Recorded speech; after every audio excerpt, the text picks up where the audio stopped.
guru yang lulus atau lolos seleksi, walaupun misalnya formasinya tidak mencukupi, dia tidak harus mengambil tes di tahun berikutnya. Dia bisa menggunakan hasil tes tersebut. Dia bisa menggunakan hasil tes untuk tahun berikutnya. Jadi pada saat formasinya kebuka, dia akan langsung.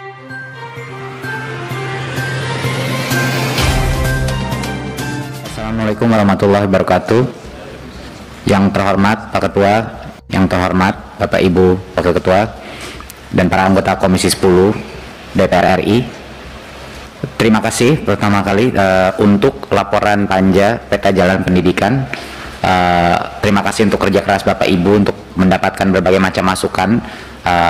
Jadinya Kemendikbud merasa sangat terbantu. Seperti yang Bapak Ibu bilang, ya, peta jalan ini adalah suatu draft atau ya bisa dibilang prakonsep gitu. Tapi kalau misalnya kita sudah lompat kepada suatu peta jalan yang sudah mendetail, kita tidak bisa mendapatkan secara cepat berbagai macam masukan dari masyarakat. Jadi kalau idenya dengan format yang lebih mudah dicerna bagi masyarakat, kita bisa mendapat masukan lebih cepat, sehingga pada saat kita melakukan yang lebih definitif itu sudah tertampung berbagai macam masukan. Nah, jadi itu memang strategi kita untuk melakukan sosialisasi ini adalah sebenarnya untuk mendapat masukan gitu. Kita ke arah mana nih sebenarnya? Sepertinya sudah terlihat bahwa ada keinginan sebenarnya dari masyarakat maupun juga dari Komisi 10 untuk meningkatkan kedalaman, baik dari aspek filosofis tapi juga dari sisi sektoral, ya. Kelihatannya lebih ingin suatu strategi yang lebih komprehensif gitu ya. Jadinya itu kami menjadi masukan bagi kami, dan terima kasih untuk kerja keras Komisi 10 untuk bisa merealisasikan masukan-masukan untuk peta jalan pendidikan. Pasti akan terus kita jalani, kita kaji, dan akan terus kita sempurnakan. Saya masuk agenda pertama hari ini. Agenda pertamanya adalah perkembangan persiapan seleksi guru P3K dan kebijakan afirmasi. Bisa mulai di halaman pertama. Ya, ini adalah lini masa daripada program seleksi tes guru P3K. Nanti ujian seleksinya targetnya adalah Agustus 2021. Akan ada 3 ujian seleksi. Dan ini kan tahun pertama, tentunya tahun kedua akan kita lanjutkan ujian seleksinya. Ada 3, satu di bulan Agustus, satu lagi di bulan Oktober, dan satunya lagi di bulan Desember. Nah, memang di bulan Maret ini targetnya adalah untuk formasi final dari Kemenpan RB dan juga sinkronisasi formasi oleh BKN, dan validasi dilakukan oleh Pemda dan Kemendikbud. Sesuai aturan dan undang-undang negara kita, formasi itu hanya bisa diajukan oleh daerah, ya. Makanya itu yang kita kejar-kejar selama 2 bulan terakhir ini. Tapi Bapak Ibu, satu poin yang penting adalah dari mana kita bisa mendapatkan sebenarnya komitmen dari Pan RB dan Kemenq dan hampir seluruh kabinet untuk mendapatkan komitmen alokasi sampai dengan 1 juta kapasitas, ya. Jadi ini bukan perekrutan 1 juta guru, mohon saya koreksi. Ini adalah kapasitas, menyediakan kapasitas anggaran sebesar sampai dengan 1 juta guru. Itu gimana kita bisa mendapatkannya? Belum pernah kita bisa mendapatkannya bertahun-tahun itu. Alasannya kenapa kami berhasil memperjuangkan angka itu adalah dengan kondisi adanya tes seleksi. Itu satu-satunya alasan. Kenapa? Jadi kalau ada pertanyaan, kok Kemdikbud bisa mendapatkan sampai saat itu? Padahal sebelumnya formasi kapasitas kita nggak pernah sedikit pun sebesar itu. Alasannya adalah hanya dengan satu kondisi, ada tes minimum kompetensi yang dilakukan. Itulah kondisi kenapa kita bisa berhasil mendapatkan anggaran formasi kapasitas sampai dengan maksimum 1 juta guru. Nah, itulah alasannya Bapak Ibu. Jadi mohon dimengerti bahwa itulah kondisi permintaan kita, makanya kita bisa mendapatkan itu. Jadi itu satu poin yang sangat penting untuk dipahami masyarakat, bahwa kondisi adanya tes seleksi itu tidak mungkin tidak ada gitu. Berikutnya,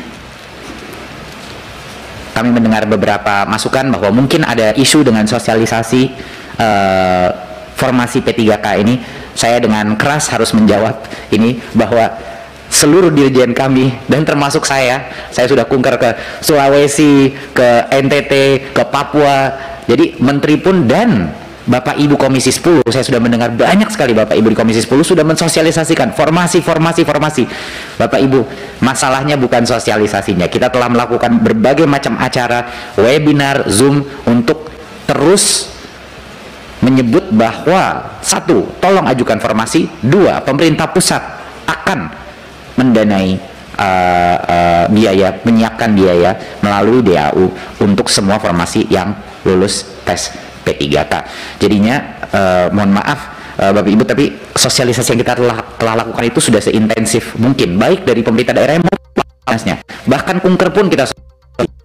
Jadi ini adalah program yang sangat intensif. Namun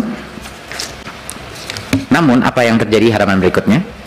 Yang kita lihat adalah ini trennya, hasil daripada sosialisasi kita, bahwa ada daerah-daerah yang mengajukan lebih banyak formasi daripada data yang kita dapatkan ya, misalnya daerah seperti Bali, Gorontalo, Maluku Utara, Sumsel lumayan tinggi, sampai ada daerah-daerah yang paling bawah yang tidak mengajukan formasi sebanyak yang kita harapkan, yaitu daerah seperti Riau, Papua, Sumatera Barat, dan lain-lain.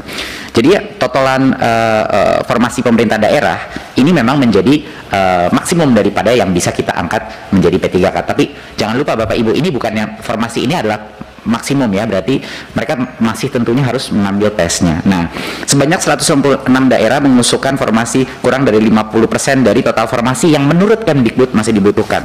Nah, 58 daerah tidak mengajukan formasi sama sekali. 29 diantaranya itu ada di Papua dan Papua Barat. Jadi ini adalah isu yang sedang kami tangani sekarang. Tapi kenapa alasannya banyak Pemda ini tidak? Bapak Ibu, ini adalah program pertama kali dalam bertahun-tahun bahwa pemerintah pusat mengajukan dan memberikan jaminan anggaran untuk formasi sebesar ini. Nggak heran juga pemerintah daerah banyak yang belum percaya. Apakah benar? Betul.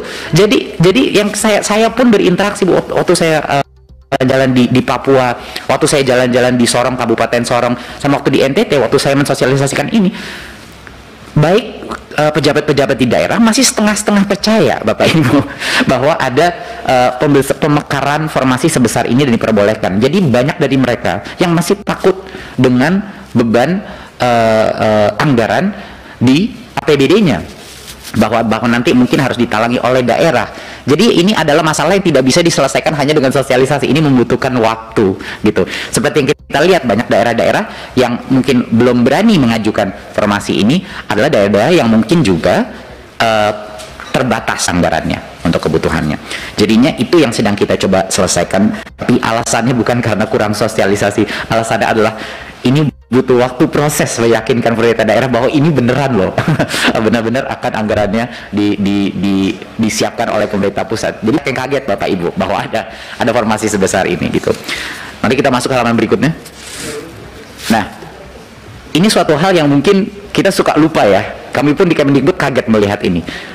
Dari tahun ke tahun, Bapak Ibu bisa melihat tahun 2000 adalah rekor yang sangat besar.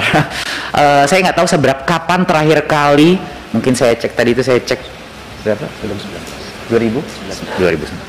Enggak, kapan terakhir kali sebesar 500? Belum pernah ya, udah 10 tahun.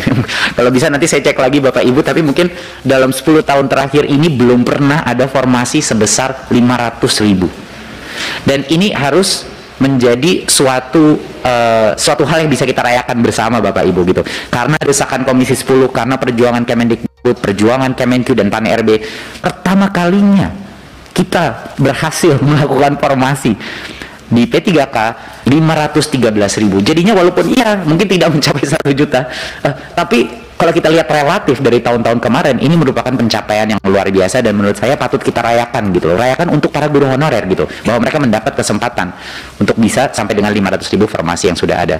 Nah, satu hal yang sangat penting untuk disosialisasikan di masing-masing daerah, dan mohon dukungan Bapak Ibu di masing-masing dapilnya.